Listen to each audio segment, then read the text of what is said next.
이 시간 오늘 우리에게 주시는 하나님의 말씀은 민수기 14장 1절에서 9절 말씀인데요. 우리 다 함께 일어나서 하나님의 말씀을 받도록 하겠습니다. 저와 여러분이 한 절씩 교독하면서 하나님의 말씀을 받도록 하겠습니다. 온 회중이 소리를 높여 부르짖으며 백성이 밤새도록 통곡하였더라.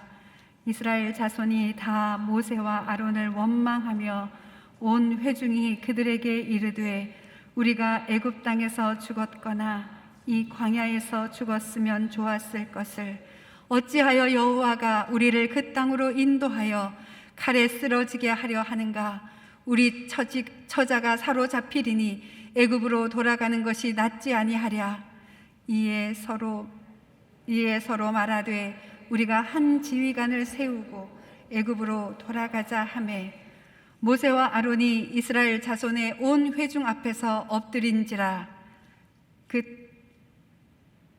그 땅을 정탐한 자 중 눈의 아들 여호수아와 여분네의 아들 갈렙이 자기들의 옷을 찢고 이스라엘 자손의 온 회중에게 말하여 이르되 우리가 두루 다니며 정탐한 땅은 심히 아름다운 땅이라.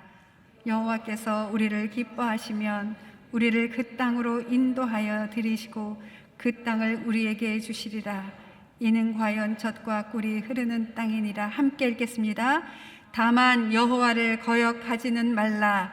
또 그 땅 백성을 두려워하지 말라. 그들은 우리의 먹이라.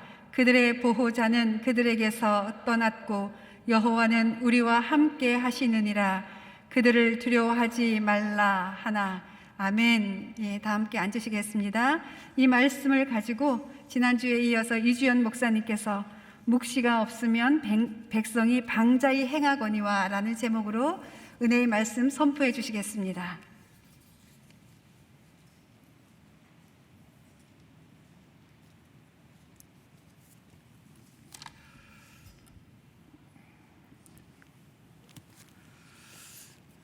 여러분들 한 주간 잘 지내셨습니까? 지난주에 이어서 또 뵙게 되니까 더 친근하고 반갑습니다.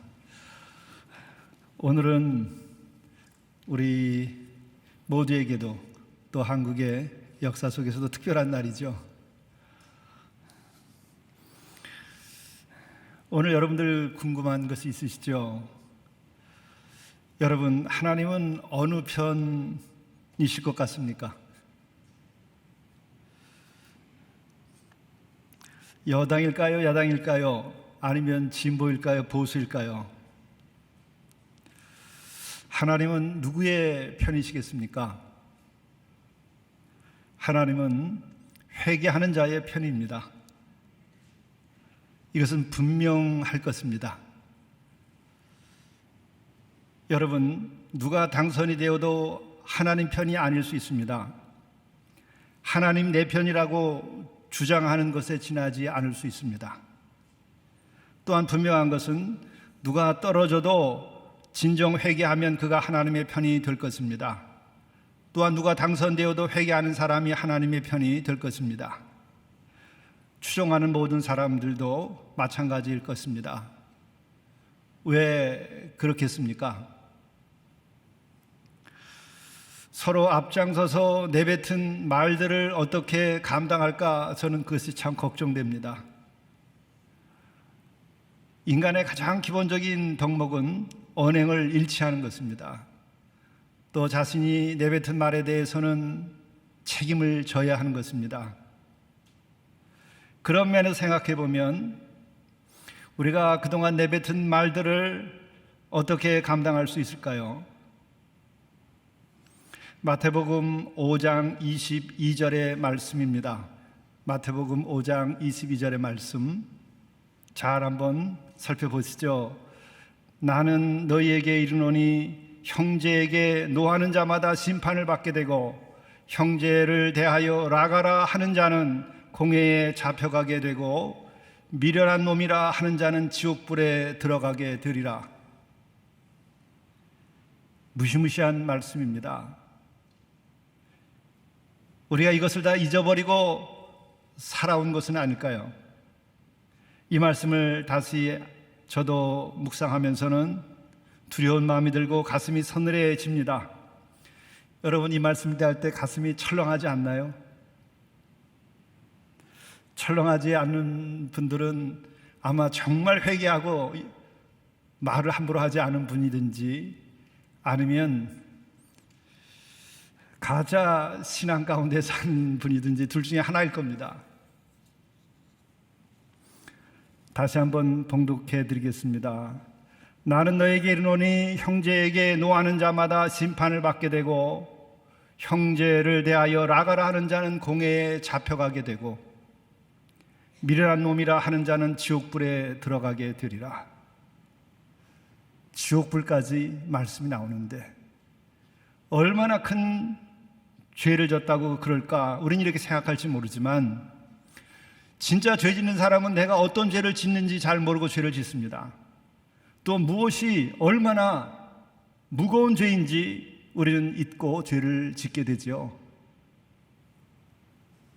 형제에게 노하는 자, 형제에 대해서 욕하는 사람, 미련한 놈이라고 하는 이들, 지옥감이라는 거예요.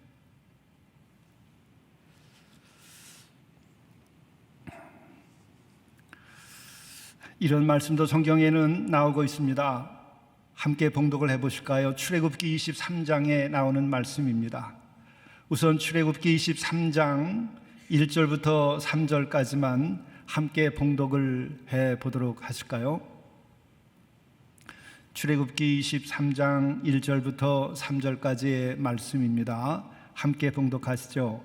너는 거짓된 풍설을 퍼뜨리지 말며 악인과 연합하여 위증하는 증인이 되지 말며 다수를 따라 악을 행하지 말며 송사의 다수를 따라 부당한 증언을 하지 말며 가난한 자의 송사라고 해서 편벽되이 두둔하지 말지니라. 여기까지만. 여러분, 이 말씀을 가지고 우리들이 지금 살아온 몇 년간, 아니 지난 역사를 우리가 생각해 볼 때에 우리는 어떻게 말하고 행동하며 살아왔을까? 우리 백성들은 어떻게 행동하고 살아왔을까? 성경의 말씀은 우리로 하여금 어떻게 역사를 지어가고 우리가 세상을 만들어 가야 되고 어떻게 해야 하나님의 나라와 그 의를 이루냐 하는 것을 아주 분명하게 3500년 전, 아니죠, 그 이전에부터 하나님께서는 계획하시고 이 이스라엘 백성들을 통하여 성경 말씀에 이렇게 새겨 놓으신 것입니다. 너는 거짓된 풍설을 퍼뜨리지 말며. 우리는 그렇게 살아왔습니까? 악인과 연합하여 위증하는 증인이 되지 말며 우리들의 증인된 삶은 무엇이고 무엇을 우리가 증거했습니까? 다수를 따라 악을 행하지 말라고 하는데 우리는 하나님의 뜻을 따라 살아가지 아니하고 다수자들, 이것은 힘 있는 것을 말하는 것입니다. 또 혹은 세상의 불법적인 힘을 말하는 것입니다. 어떤 경우에는 하나님을 대항하는 그 세력을 말하는 것일 수도 있습니다. 다수를 따라 악을 행하지 말며 송사의 다수를 따라 부당한 증언을 하지 말며 가난한 자의 송사라고 해서 편벽되이 두둔하지 말지니라. 오늘 이 말씀에서는 아주 특별합니다. 우리는 가난한 자를 도와야 한다고 생각을 하고 있습니다. 그것은 맞습니다. 하나님께서 그렇게 말씀을 하셨습니다. 고아와 과부와 나그네를 돌보고 그들에게 먹을 것과 입을 것, 마실 것을 주라 하셨습니다. 그러나 정의라고 하는 측면에서는 편벽되이 두둔하지 말라는 것이에요. 이것을 우리가 분별할 줄 알아야 됩니다. 가난하고 약하다는 것 자체가 정의가 아니라 하나님의 말씀이 정의이고 하나님의 뜻이 의인 것입니다. 그러한 가운데에 우리는 과부와 나그네에 속한 어려운 사람들을 우리가 돌보고 우리들이 먹을 것, 입을 것 제공해 줘야 하는 것이죠. 이것을 분별할 수 있어야 됩니다. 이것을 생각할 때 누가 하나님의 편이 되겠습니까? 위증한 사람은 회개해야 됩니다. 다수를 따라 악을 행한 사람은 회개해야 합니다.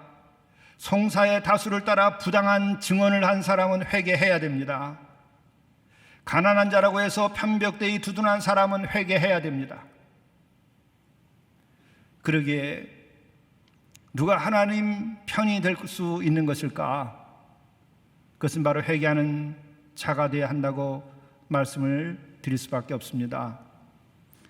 또한 오늘 출애굽기 23장 이하에 계속되는 4절부터의 9절의 말씀을 제가 봉독을 하겠습니다. 내가 만일 내 원수의 길 잃은 소나 나귀를 보거든 반드시 그 사람에게 돌릴지며 내가 만일 너를 미워하는 자의 나귀가 짐을 싣고 엎드러짐을 보거든 그것을 버려두지 말고 그것을 도와 그 짐을 부릴지니라. 너는 가난한 자의 송사라고 정의를 굽게 하지 말며 거짓 일을 멀리하며 무죄한 자와 의로운 자를 죽이지 말라. 나는 악인을 의롭다 하지 아니하겠노라. 너는 뇌물을 받지 말라. 뇌물은 밝은 자의 눈을 어둡게 하고 의로운 자의 말을 굽게 하느니라. 너는 이방 나그네를 압제하지 말라. 너희가 애굽 땅에서 나그네 되었은즉 그 나그네의 사정을 아느니라. 오늘 우리가 최근에 또 혹은 그 이전에 우리가 살아오고 우리가 만들어 온 우리들의 삶의 자취는 어떠한 것이었습니까? 이런 생각이 듭니다. 내가 만일 내 원수의 길 잃은 소나 나귀를 보거든 반드시 그 사람에게로 돌릴지며 라고 하나님께서는 분명히 말씀하시는데 우리들은 원수의 길 잃은 소나 나귀를 보면 어떻게 할 것 같습니까? 어떻게 할 것 같습니까? 독초를 먹일 것 같아요. 이거 실컷 먹어라. 내가 만일 너를 미워하는 자의 나귀가 짐을 싣고 엎드러짐을 보거든 그것을 내버려 두지 말고 그것을 도와 그 짐을 부릴지니라. 그 무거운 짐을 풀어주라고 하는 것이죠. 만일에 우리가 그 같은 것을 당하게 된다면 요즘 세태는 어떻게 되겠습니까? 잘 됐다, 엎드려져서 죽으라. 일어나지 말고 엎드려져서 죽으라고 그럴 것 같지 않습니까? 너는 가난한 자의 송사라고 정의를 굽게 하지 말며 라고 하는데 오늘날도 무전유죄가 되는 것은 아닐까? 우리는 검찰과 법원을 얼마나 지금 믿고 살고 있습니까? 검찰과 법원은 모든 보통 사람들, 힘없는 사람들 특별히 그들에게 있어서는 마지막 보루가 되고 그들에게 있어서는 삶의 안정을 제공해주고 보호해주는 곳이라고 백성들이 생각할 때에 그것이 성경에 따라 제대로 역할을 하는 것입니다. 여러분들은 어떤 마음으로 검찰과 법원을 생각하고 있습니까? 거짓 일을 멀리하며 무죄한 자와 의로운 자를 죽이지 말라 했습니다. 여러분, 얼마나 우리는 거짓을 멀리하며 살았습니까? 얼마나 거짓을 가까이 하고 살았습니까? 우리는 지금은 무엇이 거짓인지 무엇이 진실인지 분별할 수 없는 시대를 살고 있습니다. 이게 우리의 자화상이고 우리가 만들어 온 이 세상이고 더더욱이 지도자들은 죄 없다 하지 못할 것입니다. 그 누가 하나님의 심판을 피할 수 있을까 하는 생각이 듭니다. 거짓을 멀리 해야 되는 것이죠. 무죄한 자와 의로운 자를 죽이지 말라고 하였는데 우리는 지금 어떤 형편입니까? 무죄한 자와 의로운 자들이 교도소로 보내졌습니까? 보내지지 아니했습니까? 그들이 죽임을 당하였습니까? 죽임을 당하지 아니하였습니까? 그뿐만 아니라 우리는 수없는 간접 살인을 저지르면서 이 역사를 지어왔는지도 모릅니다. 거짓을 멀리하며 무죄한 자와 의로운 자를 죽이지 말라. 8절의 말씀입니다. 너는 뇌물을 받지 말라. 뇌물은 밝은 자의 눈을 어둡게 하고 의로운 자의 말을 굽게 하느니라. 한때 우리는 다른 나라에서 우리나라를 바라다 볼 때에 뇌물공화국이라고 하는 말을 붙였습니다. 지금은 얼마나 거기에서 우리는 벗어났습니까? 여전히 우리 국가 청렴도는 60점 이하에 머물고 있습니다. 낙제점입니다. 요즘 우리들이 일본을 능가한 것처럼 생각하고 있지만 국가 청렴도가 일본은 7.5 사회, 75점 사회입니다.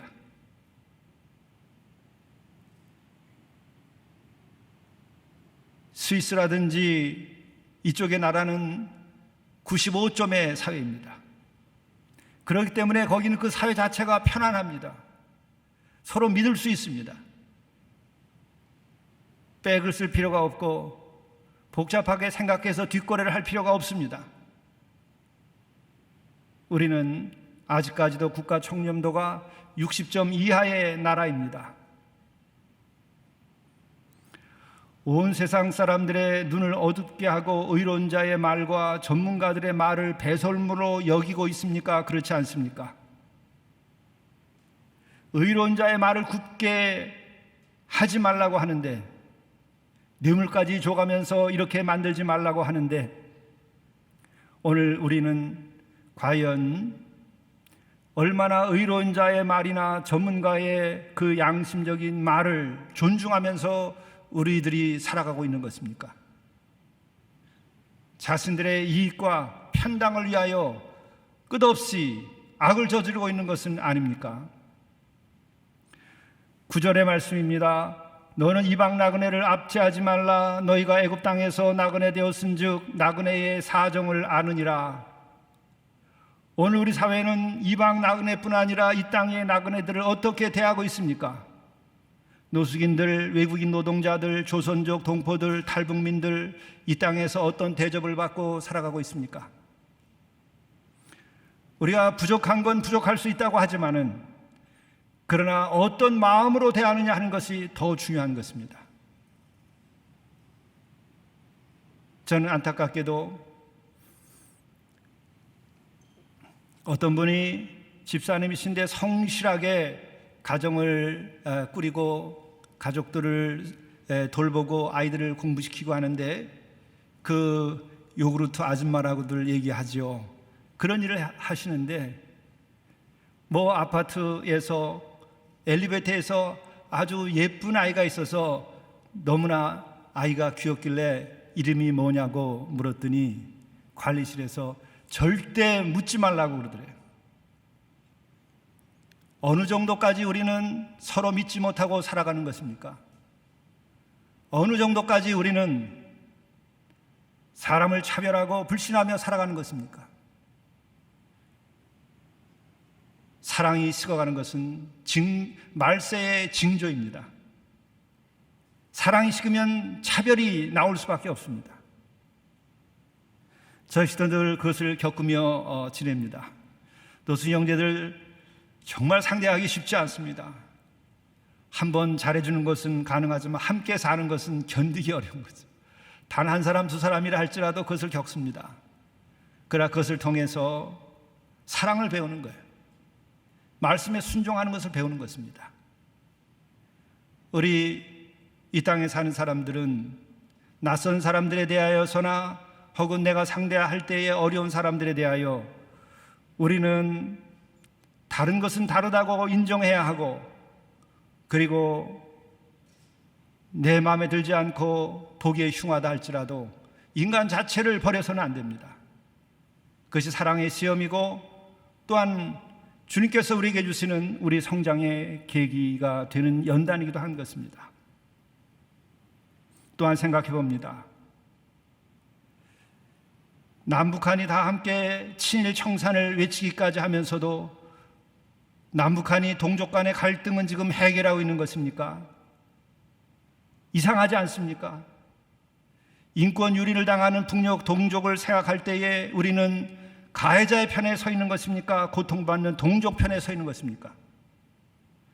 우리는 하나님 앞에서 내 자신을 내어놓고 맑은 정신으로 우리 자신을 돌이켜 봐야 됩니다.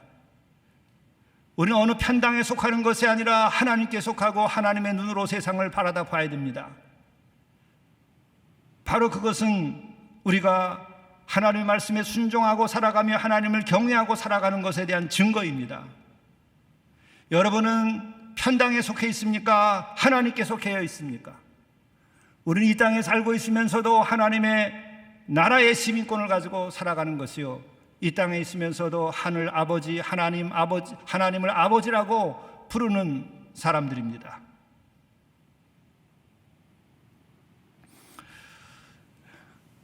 저는 이 아침에 이 같은 말씀을 대하면서 저에게 결론적으로 주시는 말씀이 있습니다. 누가복음 13장 5절의 말씀입니다. 너희에게 이르노니 아니라 너희도 만일 회개하지 아니하면 다 이와 같이 망하리라. 그 앞에 이야기는 생략하겠습니다. 예루살렘에서 있었던 망한 일이 있었는데 회개하지 아니하면 이와 같이 망하리라. 우리는 나라를 세우고 멸하고 우주를 창조하고 우주를 종말로 끝을 내고 우리들의 생사화복을 주장하는 것은 만물을 지으신 하나님의 손 안에 있는 것입니다. 우리 손 안에 있지 않습니다. 어떤 권력자의 손 안에 있지 않습니다. 어떤 제도와 어떤 시스템에 있는 것이 아니라 궁극적으로는 하나님의 손 안에 있는 것입니다. 아무리 강대한 나라도 하나님의 법을 어기고 인륜을 어기고 천륜을 어긴 나라는 역사 속에서 망했습니다. 어떤 사람도 어떤 권력자도 하나님의 심판 아래에 있는 것입니다.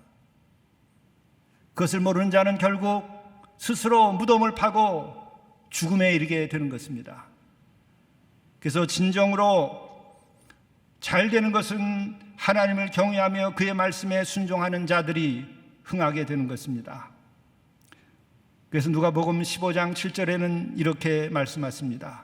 내가 너희에게 이르노니 이와 같이 죄인 한 사람이 회개하면 하늘에서 회개할 것 없는 의인 99으로 말미암아 기뻐하는 것보다 더하리라. 이것이 하나님의 진심입니다. 하나님은 우리를 멸망시키고 심판하시려고 하기보다는 우리를 창조하신 하나님의 은혜가 여전히 살아있기 때문에 하나님께서는 우리가 심판이 아니라 구원받기를 원하시는 것입니다. 하나님은 이 백성이 멸망하는 것이 아니라 이 백성이 흥하기를 원하시는 것입니다. 그러기 위해서는 우리가 하나님을 경외하고 하나님의 말씀에 순종해야 할 것이요, 그러한 이들에게 있어서 나타나는 첫 번째 현상이 있습니다. 그 영적인 현상이 바로 다른 것이 아니라 회개라고 하는 것입니다. 우리가 생을 살아오면서 인간은 어쩔 수 없이 회개할 수밖에 없는 것이요, 그것은 어떤 지도자도 마찬가지고 어떤 단체나 집단도 마찬가지인 것입니다. 교회도 마찬가지로 우리가 새로워지는 것은 교회가 회개할 때에 새로워질 수 있습니다. 하나님께서는 하늘에서 회개할 것 없는 의인 99으로 말미암아 기뻐하는 것보다 죄인 한 사람이 회개하는 것을 더 기뻐한다고 그랬습니다. 오늘 하나님께서 우리를 향하여 가장 기뻐할 수 있는 일은 무엇일까? 오늘 이 나라를 향하여 하나님께서 보실 때에 무엇을 제일 바라실까? 회개라고 하는 것입니다. 그러기에 다시 한번 생각하게 됩니다. 하나님은 누구의 편입니까? 하나님은 누구의 편이 되어 주시기를 원하겠습니까? 누가 당선이 되어도 회개해야 할 것입니다. 누가 떨어져도 회개를 해야 할 것입니다. 누가 어떤 편에 섰든지 진정으로 이 백성들이 회개해야 할 것입니다. 왜 그러냐면 우리는 나그네를 압제한 일이 있습니까? 없습니까? 우리는 뇌물을 받고 뇌물에 의해서 어둡게 세상을 만들고 의로운 자의 말을 굽게 했습니까? 하지 아니했습니까? 우린 거짓을 멀리하고 무죄한 자와 의로운 자를 죽이지 않았습니까? 죽였습니까? 악인을 의롭다 했습니까? 하지 않았습니까? 오늘 말씀은 계속 우리에게 묻는 것입니다. 가난한 자의 송사라고 정의를 굽게 했는가 하지 아니했는가? 너를 미워하는 자의 나귀가 짐을 싣고 엎드려짐을 보았을 때 그를 도우려고 했는가? 도우려고 하지 아니했는가? 내 원수의 길을 잃은 소나 나귀를 보거든 되돌려 보내라고 했는데 우리의 마음은 어떤 마음으로 살아왔는가? 가난한 자의 송사라고 해서 편벽되이 두둔하지 말라 했는데 그렇게 했는가? 다수를 따라 악을 행하지 말며 송사의 다수를 따라 부당한 증언을 하지 말라고 했는데 우리는 그렇게 했는가? 너는 거짓된 풍설을 퍼뜨리지 말며 악인과 연합하여 위증하는 증인이 되지 말라고 했는데 우리는 그렇게 순종했는가? 하나님의 말씀입니다. 회개하는 자에게는 하나님께서 기뻐하시며 회개할 것이 없는 99을 생각함보다 더 회개한 한 영혼을 더 귀하게 생각하신다고 하시는 것입니다.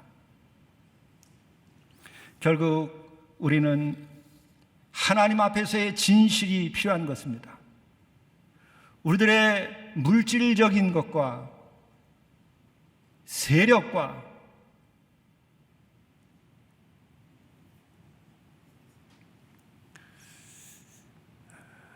인간적인 성공과 국익에 앞서서 우리나라가 흥하며 우리 한 영혼들이 진정으로 하나님 앞에서 바로 서는 방법은 하나님 앞에서 진실하게 서야 됩니다. 저는 요즘 이 시대를 살면서 옛 시절이 다시 떠오릅니다. 너무도 참으로 이 시대가 안타깝습니다. 이전보다 얼마나 우리가 잘 살게 되었습니까? 그러나 얼마나 우리는 영적으로 타락하고 분열되었습니까? 교회에서조차도 너무 더 심각한 분열 속에 있습니다. 저는 젊은 날의 이야기에 대하여 산마루 서신이라고 하는 제가 한 20년 매일 하나의 글과 사진을 보낸 것이 지금은 10,000명 단위의 사람들이 되었는데 얼마 전에 제가 이러한 고백을 했습니다. 젊은 날 간디의 말 한마디에 사로잡히게 되었던 일이 있다.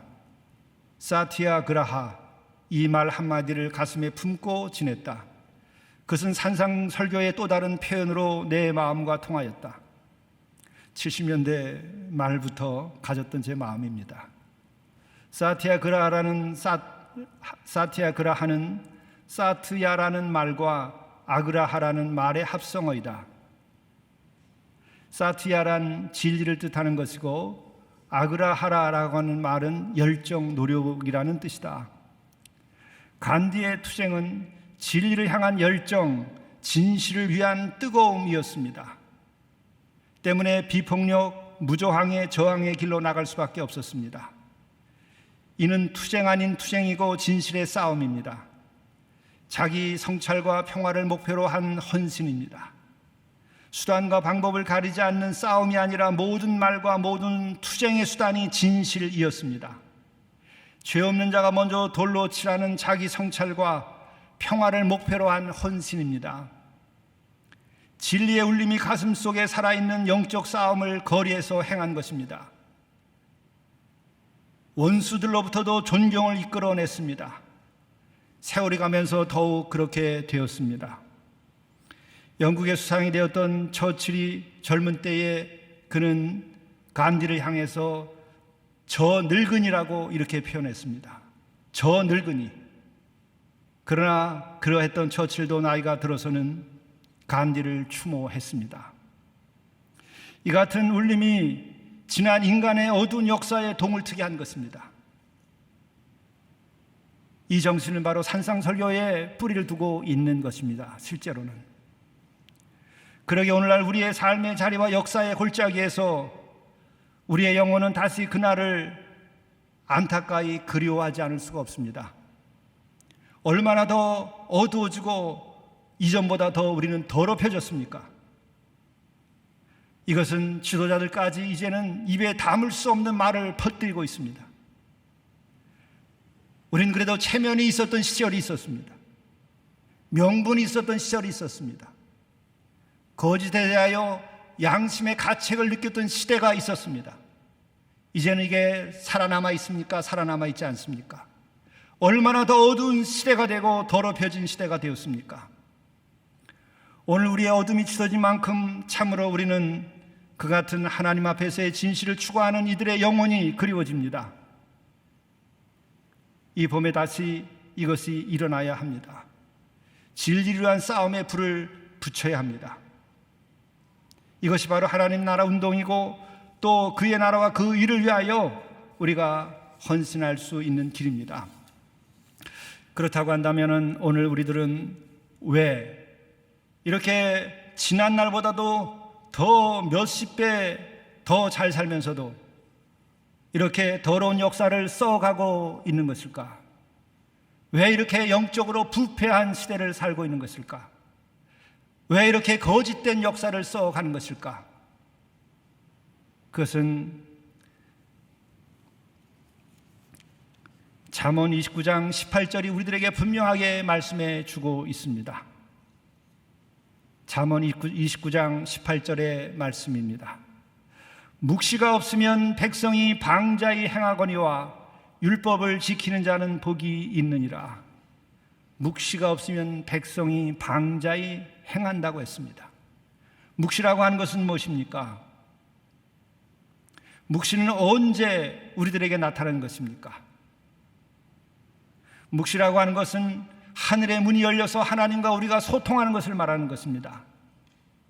바로 오늘 우리는 하늘문이 닫히고 묵시가 끊어진 시대를 만들어냈기 때문에 그렇습니다. 묵시라고 하는 것은 무엇입니까? 그것은 하나님 주시는 이상이고 하나님께서 주시는 약속입니다. 그리고 하나님께서 주시는 영원한 소망입니다. 오늘 이 땅에는 물질이 차고 넘치고 번영하고 있지만 그러나 하나님께서 주시는 진정한 이상과 하나님께서 주시는 역사적인 약속과 소망을 잃어버렸습니다. 그렇기 때문에 배를 하나님으로 삼고 육을 하나님으로 삼고 재물을 하나님으로 삼고 돈을 하나님으로 삼고 살아가고 있는 것, 그런 처지가 되어버린 것입니다. 어디에서 하나님의 꿈을 이 백성에게서 찾아볼 수 있겠습니까? 어느 지도자에게서 하나님 나라의 꿈을 우리가 볼 수 있습니까? 어느 지도자에게서 우리는 희망을 볼 수 있는 것입니까? 우리는 어느 편에 속하여 탈선된 삶을 살아가고 있는 것인지 모릅니다. 우리는 다시 묵시가 회복되어야 됩니다. 하나님께서 주시는 이상과 약속, 소망을 잃어버리면 결국 우리는 하나님의 말씀을 따르지 않습니다. 물질과 쾌락과 자기 자신을 하나님으로 삼게 됩니다. 그것이 바로 무서운 우상 숭배입니다. 그것이 바로 바알이즘입니다. 그것이 바로 이스라엘을 하나님의 백성 거룩한 제사장의 나라였음에도 불구하고 그들이 멸망하고 하나님께로부터 버림받은 이유입니다. 우리는 묵시가 없는 백성이 지금 돼가고 있는 것입니다. 이 교회가 지금 묵시가 없기 때문에 무너져가고 있는 것입니다. 그러나 하나님의 묵시가 있으면 어떠한 고난과 환난이 있을지라도 그것이 한 영혼이나 그것이 한 백성일지라도 어떤 나라일지라도 다시 일어서게 되는 것입니다.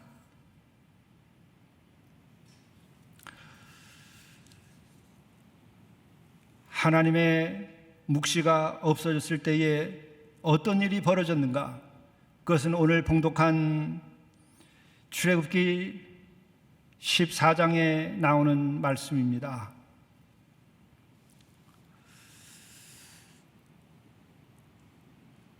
온 백성이 가나안 땅을 앞에 두고 가나안 땅에 가서 정탐한 사람들이 보고할 때에 땅은 심히 아름다운 땅이라고 와서 보고했음에도 불구하고 그들은 이렇게 통곡을 밤새도록 하며 부르짖었다는 것입니다.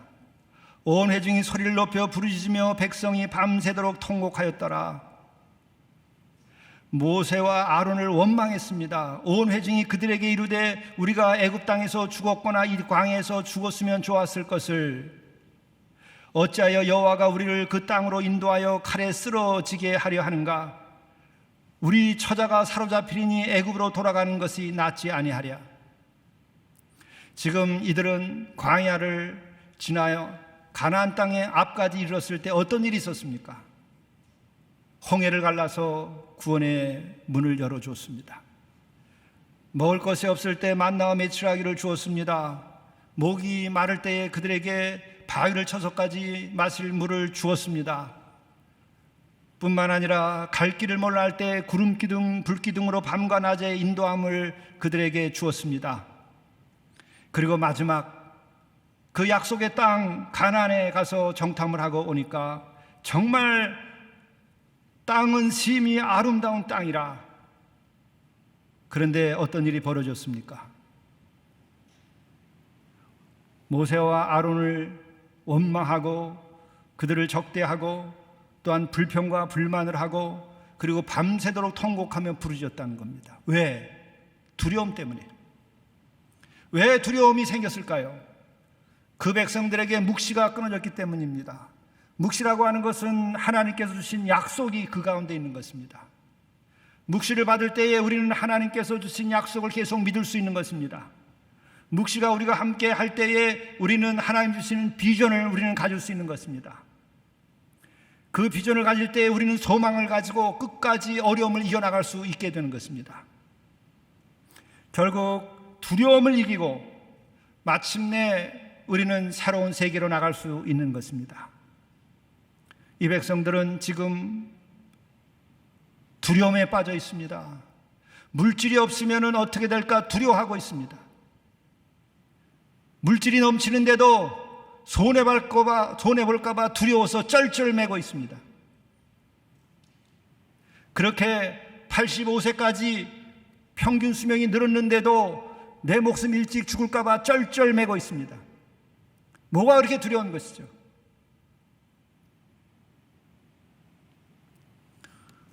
묵시가 끊어지고 비전을 잃어버렸기 때문에 그런 것입니다.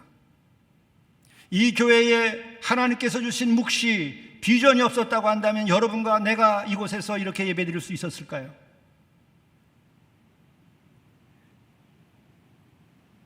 하나님께서 주신 묵시, 비전이 없었다고 한다면 아직도 1000명이 넘는 선교사들을 매달 지원하면서 세계의 선교를 감당할 수 있었을까요?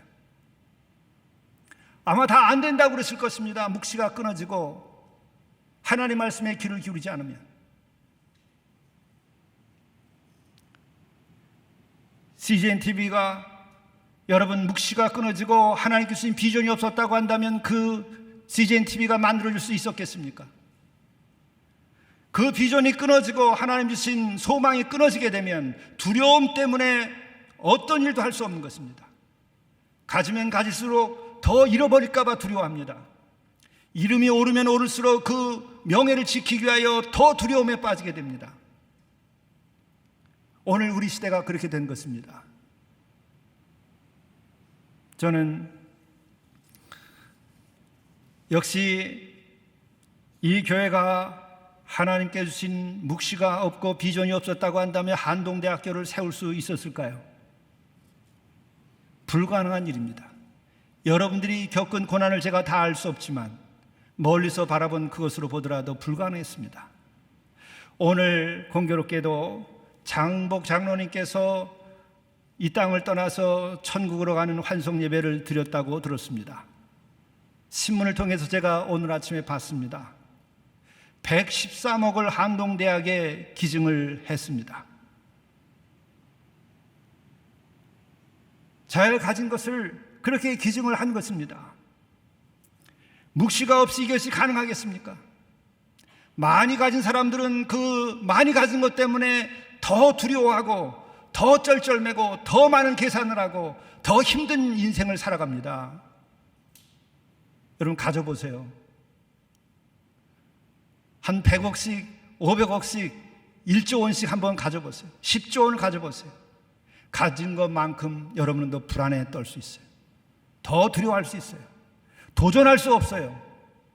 묵시가 아니라, 하나님이 아니라 사람을 의지하기 때문에 그래요. 하나님이 아니라 물질을 의지하기 때문에 그런 거예요. 나의 배와 나의 물질을 하나님으로 삼기 때문에 그런 거예요. 그래서 백성들은 약하게 되고 영혼은 썩게 되는 것입니다. 장복 장로님이 인터뷰한 신문의 기사를 보게 되니까 관련된 기사입니다. 한동대학의 내건 표가 배워서 남주자 그러거래요. 배워서 남주냐? 이기적인 거죠. 배워서 남주냐? 그런데 이걸 뒤집었습니다. 배워서 남주자. 이것이 안동대학의 모토입니다. 이것이 하늘나라의 비전을 가지고 있을 때 가능한 것이에요. 묵시가 끊어지지 않은 사람들에게나 가능한 거예요. 김영길 총장님이 내건 게 그거라는 거예요. 학생들에게 열심히 배우고 배워서 남주자. 이것에 감동을 받은 장복 장로님께서 그것을 보고 벌어서 남주냐가 아니라 벌어서 남주자.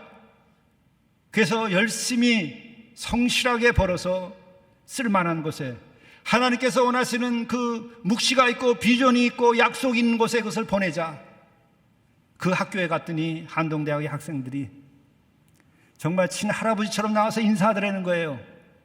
저도 설교하러 갔더니 진짜 그렇더라고요. 신학교보다 더해요. 신학교보다 더해요.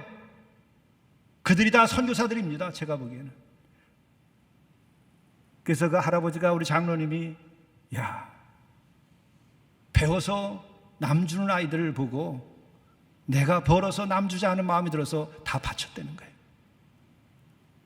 여러분, 이것이 묵시여 이것이 하나님의 약속을 믿는 자들의 삶입니다. 그 씨앗이 이 땅에서 결코 사라지지 않을 것입니다. 이 같은 것을 생각하면서 참 오늘 교회의 목사님들은 행복하실 것이라는 생각이 들어요. 우리 조용 목사님도 그렇고 이재원 목사님도 그렇고 말씀 나누다 보면은 우리 교인들을 정말 존경한다는 거예요. 우리 교인들의 이야기를 보면 너무 놀랍다는 거예요. 그것은 이 교회가 계속 묵시가 끊어지지 아니하고 하나님의 약속, 하나님께 주시는 비전이 남아있기 때문에 그런 거예요. 그것이 이 교회에 머물러서는 안 돼요. 이것이 벽돌을 넘어서서 벽돌 예배당을 넘어서서 이 역사의 현장으로 하나님의 나라와 그 의를 위하여 퍼져나가야 돼요. 그것이 하나님 나라의 운동입니다. 저는 오늘이 지나면 어떤 일이 벌어지게 될 것인가? 회개할 일이 더 많이 생길 수 있기 때문에 그렇게 바라다 보기 때문에 너무나 마음이 무겁습니다. 너무나 마음이 어둡습니다. 그런 역사가 진행되지 않기를 바랍니다. 그것을 이기는 길은 무엇입니까? 여러분과 내가 하나님의 부름받은 하나님의 백성들이 하나님으로부터 오는 묵시를 우리들이 받아야 됩니다. 하나님께서 주시는 약속과 비전을 믿어야 됩니다. 하나님께서는 이 백성들과 함께하며 이 백성들을 구원하며 그리고 이 백성들이 믿는 그 믿음만큼 우리를 번영하게 할 것이며 우리를 지킬 것이라는 것을 믿어야 됩니다. 그리고 하나님께서는 최후의 심판자이시며 의롭게 심판하시는 분이시기 때문에 우리는 의의 최후 승리를 믿고 우리들이 하나님의 주시는 비전을 가지고 하나님의 나라와 그 의를 위하여 헌신해야 됩니다. 좀 더 분발해야 됩니다.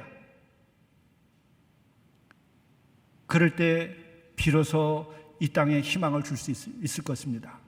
여러분, 한번 교회 밖을 돌이켜보고 밖에서 나오는 소리를 들어보세요. 어디에서 여러분들은 희망을 찾을 수 있죠?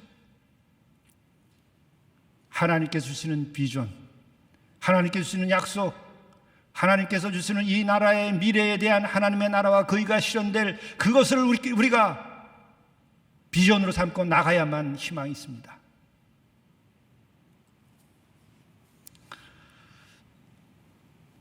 바로 여러분들과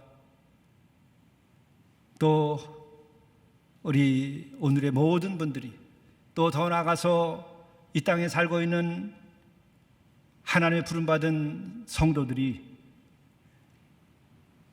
하나님께서 주시는 그 비전, 하나님께서 주시는 그 약속, 하나님께서는 마침내 의의 승리를 이루신다고 하는 그것을 굳게 믿고 선으로서 악을 이기고 하나님 앞에서 진실하게 서서 오늘 함께 나눈 말씀을 지켜나가게 된다고 한다면 우리에게는 희망이 있을 것입니다.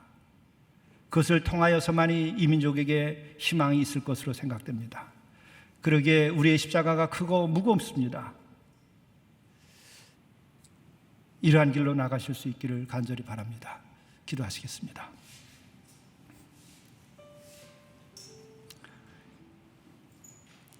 자비로우신 주님, 우리가 진정 하나님 앞에 서서 우리 자신들을 돌이켜볼 수 있도록 인도하여 주시옵소서. 그로 인하여서 우리가 무엇보다도 하나님 앞에서 죄인됨을 발견하고 회개하도록 인도하여 주시옵소서. 그리하여 회개하지 아니하는, 회개할 것이 없는 하늘나라의 99의 영혼을 기뻐하심보다 회개하는 한 영혼을 더 기뻐하시는 그 하나님의 기쁨에 참여할 수 있게 인도하여 주시고, 또한 앞으로 우리가 먼저 회개하고 주 앞에 바로 섬으로 하나님께 주시는 비전을, 하나님께 주신 약속을 믿고 살아가는 우리가 되게 인도해 주셔서 이 나라 이 민족에게 우리가 빛이요 소금이 될 수 있게 도와주시고, 소망이 되도록 인도하여 주시고, 비전이 되도록 인도하여 주옵소서.